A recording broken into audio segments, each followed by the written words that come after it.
Test 3. This is the Ielts listening test. You will hear a number of different recordings, and you will have to answer questions on what you hear. There will be time for you to read the instructions and questions, and you will have a chance to check your work. All the recordings will be played once only. The test is in 4 parts. At the end of the test, you will be given 10 minutes to transfer your answers to the answer sheet. Now turn to Part 1.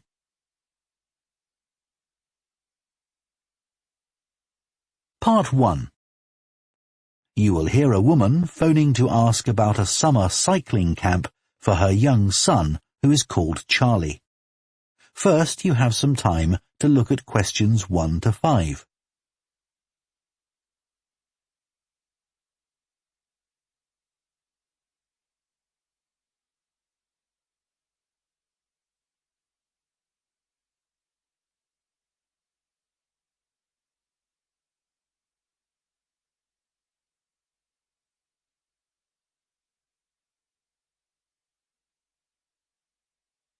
Now listen carefully and answer questions 1 to 5. Hello, Junior Cycle Camp. Jake speaking. Hi, I'm calling for some information about the cycle camp. I'm thinking of sending my son. Great. Well, it's held every weekday morning over the summer vacation, and we focus on basic cycling skills and safety. We have 8 levels for children from 3 years upwards. How old's your son? Charlie, he's 7. He can ride a bike, but he needs a little more training before he's safe to go on the road. He'd probably be best in level 5. They start off practicing on the site here, and we aim to get them riding on the road. But first, they're taken to ride in the park, away from the traffic. Right. And can you tell me a bit about the instructors? Well, all our staff wear different colored shirts. So we have 3 supervisors, and they have red shirts. They support the instructors, and they also stand in for me if I'm not around. Then the instructors themselves are in blue shirts, and one of these is responsible for each class. Okay. In order to be accepted, all our instructors have to submit a reference from someone who's seen them work with children.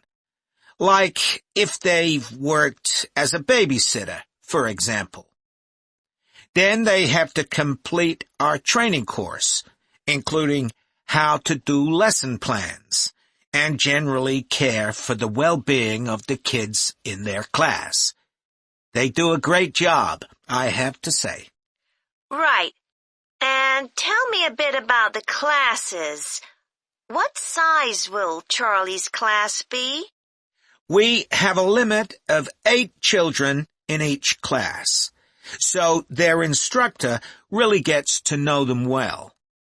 They're out riding most of the time, but they have quiet times too, where their instructor might tell them a story that's got something to do with cycling, or get them to play a game together. It's a lot of fun. It must be. Now, what happens if there's rain? Do the classes still run? Oh, yes. We don't let that put us off. We just put on our waterproofs and keep cycling. Before you hear the rest of the conversation, you have some time to look at questions 6 to 10.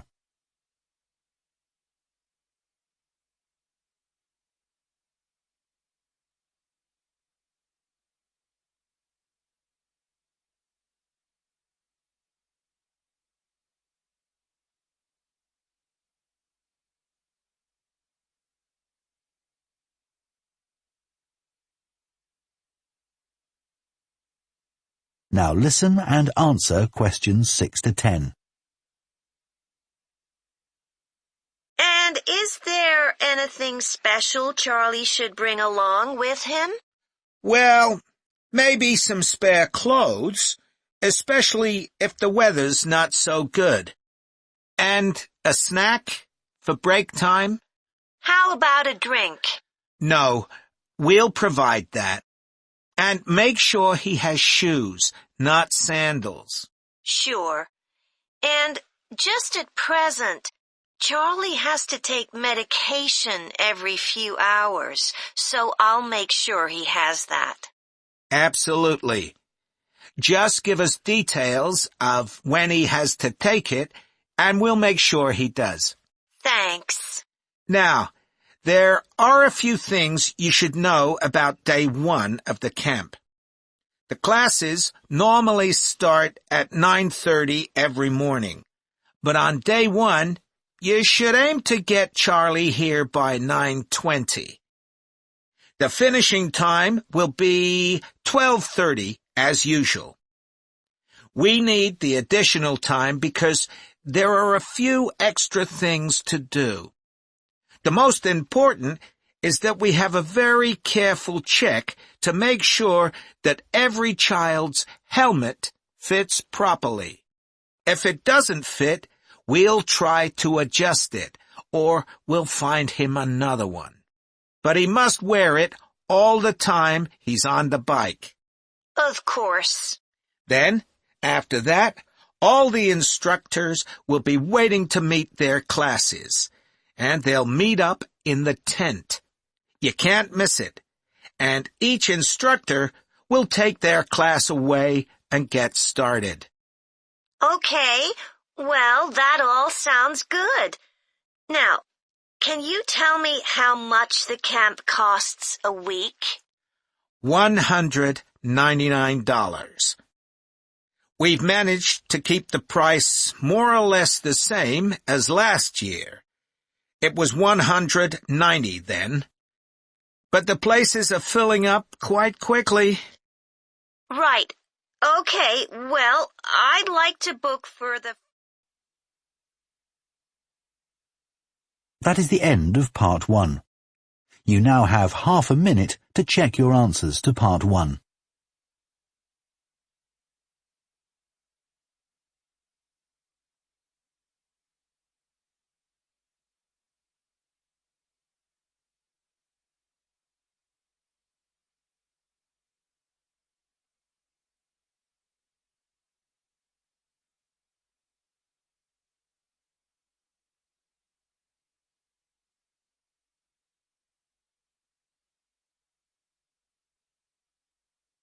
Part 2. You will hear a recruitment officer called Megan Baker giving a talk at a jobs fair about opportunities for those interested in the food and agriculture sectors. First, you have some time to look at questions 11 to 14.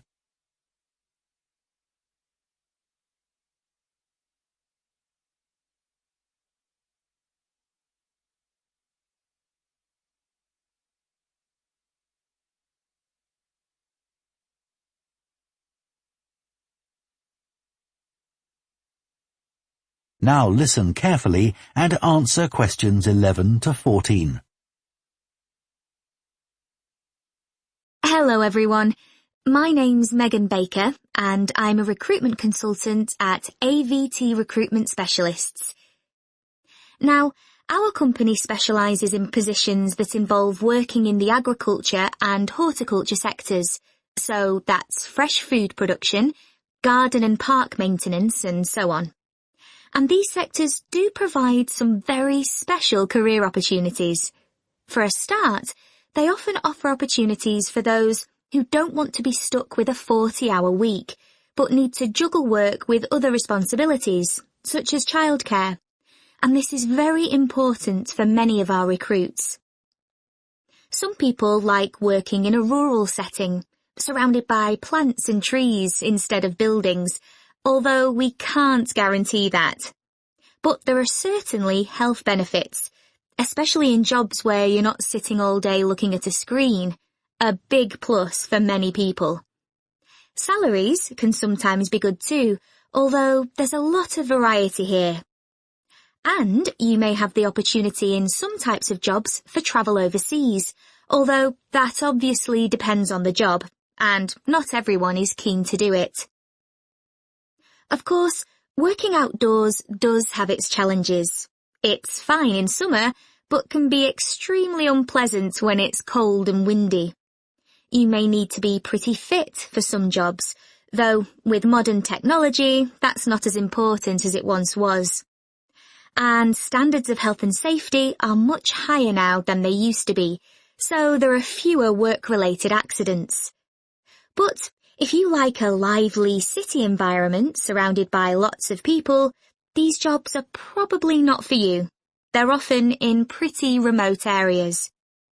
And some people worry about finding a suitable place to live, but in our experience, this usually turns out fine. Before you hear the rest of the talk, you have some time to look at questions 15 to 20.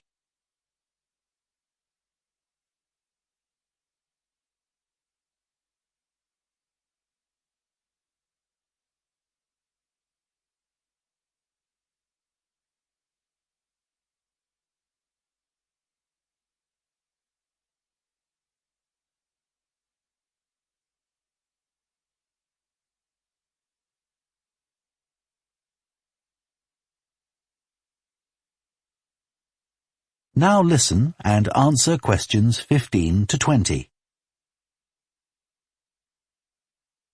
Now, let me tell you about some of the exciting jobs that we have on our books right now. One is for a fresh food commercial manager. Our client here is a very large fresh food producer, supplying a range of top supermarkets. They operate in a very fast-paced environment with low profit margins. The staff there work hard, but they play hard as well. So if you've a sociable personality, this may be for you. We have an exciting post as an agronomist, advising farmers on issues such as crop nutrition, protection against pests, and the latest legislation on farming and agricultural practices.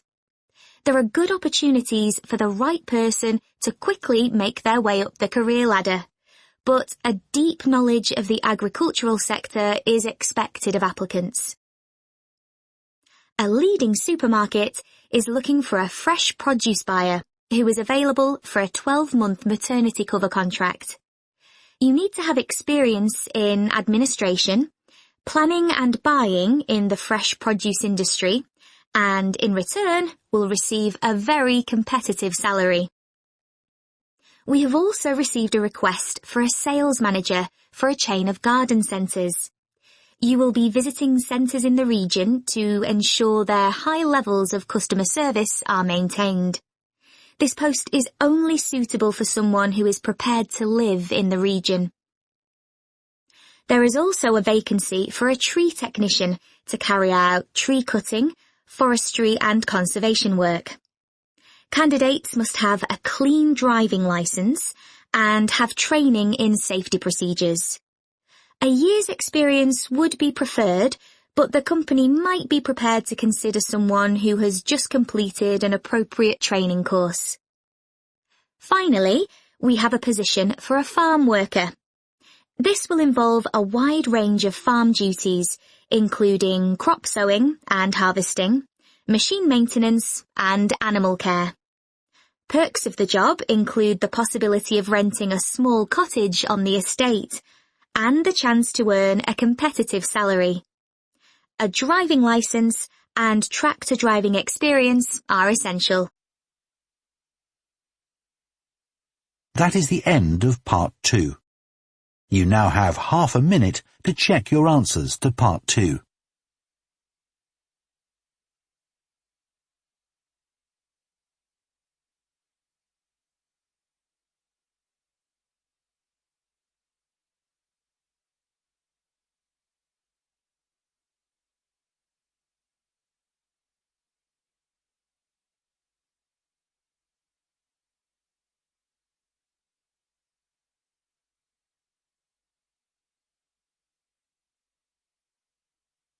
Part 3.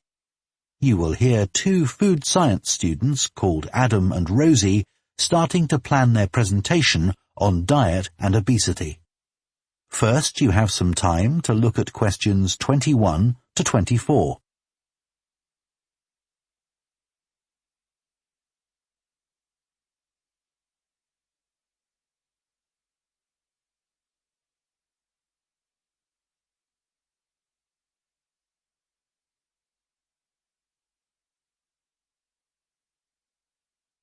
Now listen carefully and answer questions 21 to 24.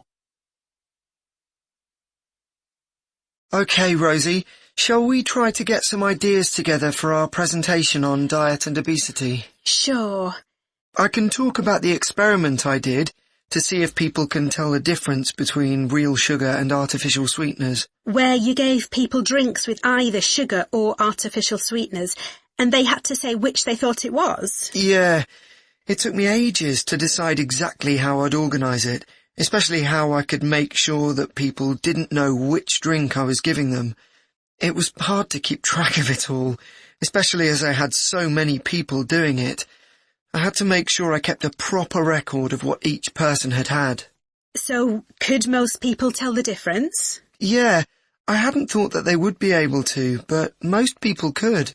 Then there's that experiment I did, measuring the fat content of nuts, to see if the nutritional information given on the packet was accurate. The one where you ground up the nuts and mixed them with a chemical to absorb the fat? Yes. My results were a bit problematic.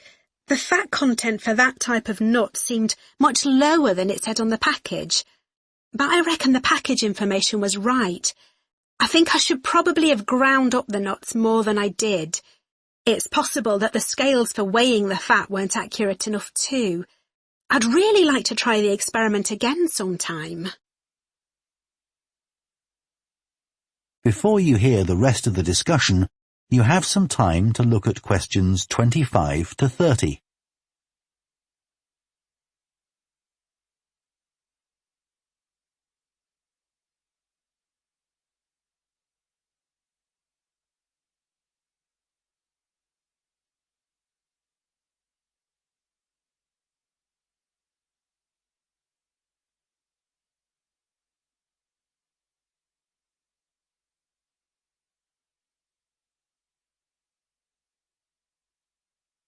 Now listen and answer questions 25 to 30.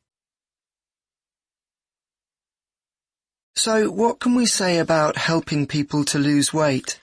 There's a lot we could say about what restaurants could do to reduce obesity. I read that the items at the start of a menu and the items at the end of a menu are much more likely to be chosen than the items in the middle. So if you put the low-calorie items at the beginning and end of the menu, people will probably go for the food with fewer calories without even realising what they're doing. I think food manufacturers could do more to encourage healthy eating. How? Well, when manufacturers put calorie counts of a food on the label, they're sometimes really confusing, and I suspect they do it on purpose, because food that's high in calories tastes better, and so they'll sell more. Yeah, so if you look at the amount of calories in a pizza, they'll give you the calories per quarter pizza, and you think, oh, that's not too bad. But who's going to eat a quarter pizza? Exactly. I suppose another approach to this problem is to get people to exercise more. Right. In England, the current guidelines offer at least 30 minutes of brisk walking 5 days a week. Now, when you ask them, about 40% of men and 30% of women say they do this, but when you objectively measure the amount of walking they do with motion sensors, you find that only 6% of men and 4% of women do the recommended amount of exercise. So you can see why obesity is growing. So how can people be encouraged to take more exercise? Well, for example, think of the location of stairs in a train station. If people reach the stairs before they reach the escalator when they're leaving the station, they're more likely to take the stairs. And if you increase the width of the stairs, you'll get more people using them at the same time. It's an unconscious process and influenced by minor modifications in their environment. Right. And it might not be a big change, but if it happens every day, it all adds up. Yes, but actually, I'm not sure if we should be talking about exercise in our presentation. Well, we've done quite a bit of reading about it. I know, but it's going to mean we have a very wide focus, and our tutor did say that we need to focus on causes and solutions in terms of nutrition. Oh, I suppose so.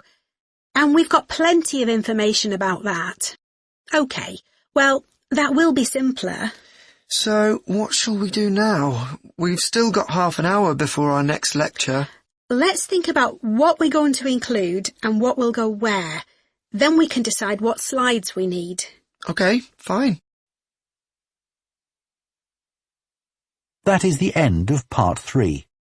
You now have half a minute to check your answers to Part 3.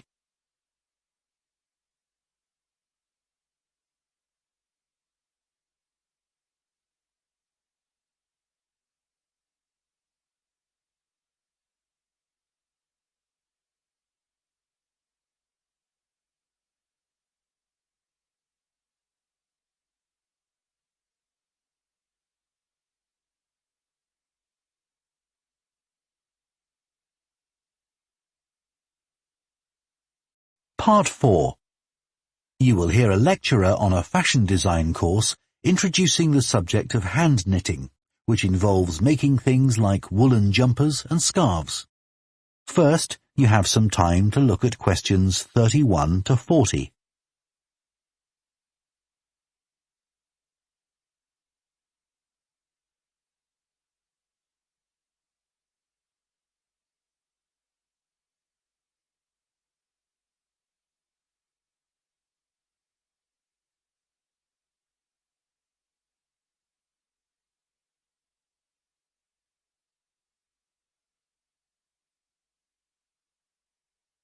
Now listen carefully and answer questions 31 to 40.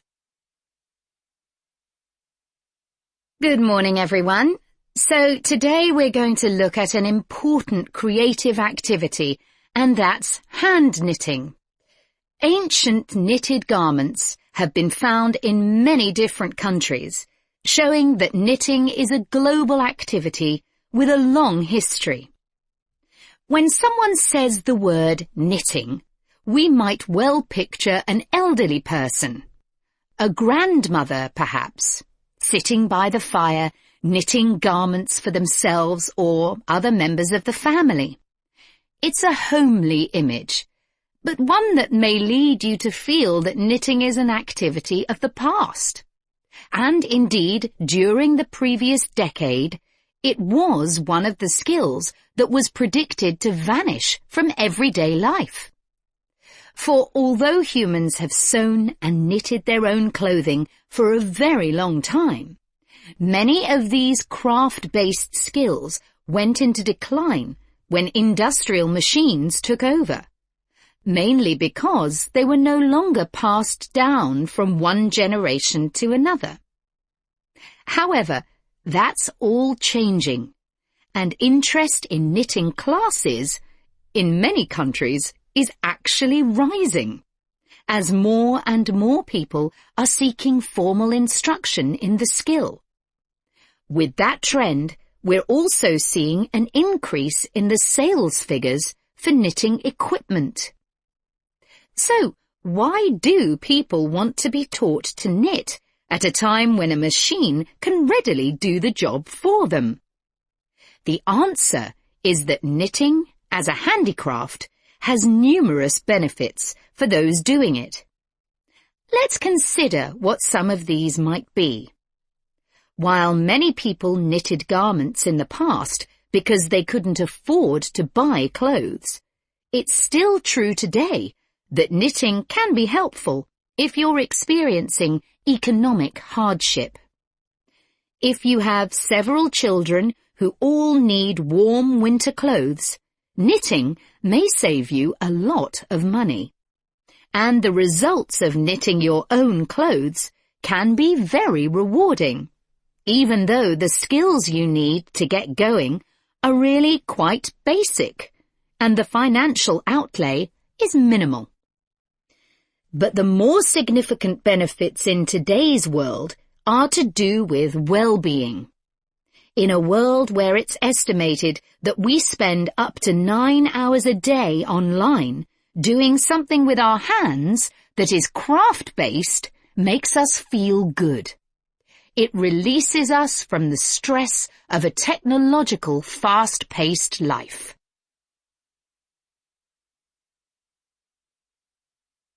Now, let's look back a bit to early knitting activities. In fact, no one really knows when knitting first began. But archaeological remains have disclosed plenty of information for us to think about.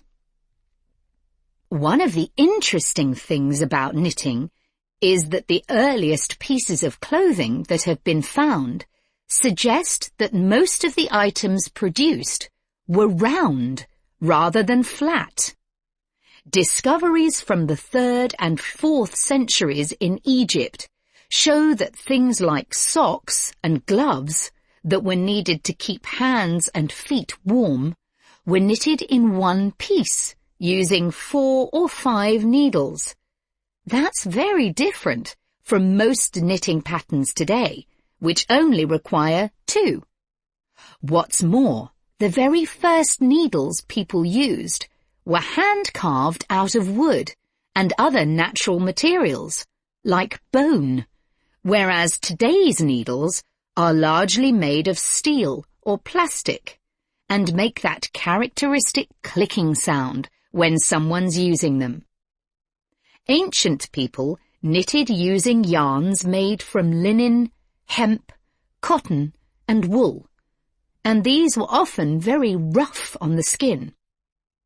The spinning wheel, which allowed people to make finer yarns and produce much greater quantities of them, led to the dominance of wool in the knitting industry, often favoured for its warmth.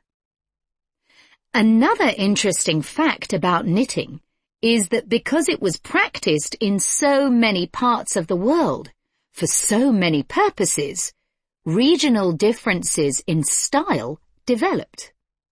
This visual identity has allowed researchers to match bits of knitted clothing that have been unearthed over time to the region from which the wearer came, or the job that he or she did. As I've mentioned, knitting offered people from poor communities a way of making extra money while doing other tasks. For many centuries, it seems, men, women and children took every opportunity to knit, for example, while watching over sheep, walking to market, or riding in boats. So, let's move on to take... That is the end of Part 4. You now have 1 minute to check your answers to Part 4.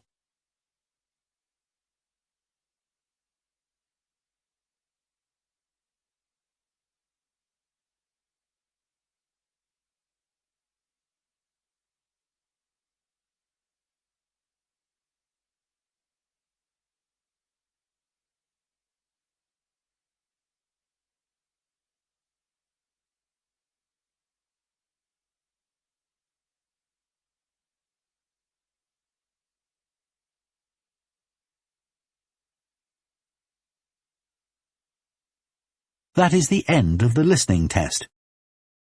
In the Ielts test, you would now have 10 minutes to transfer your answers to the answer sheet.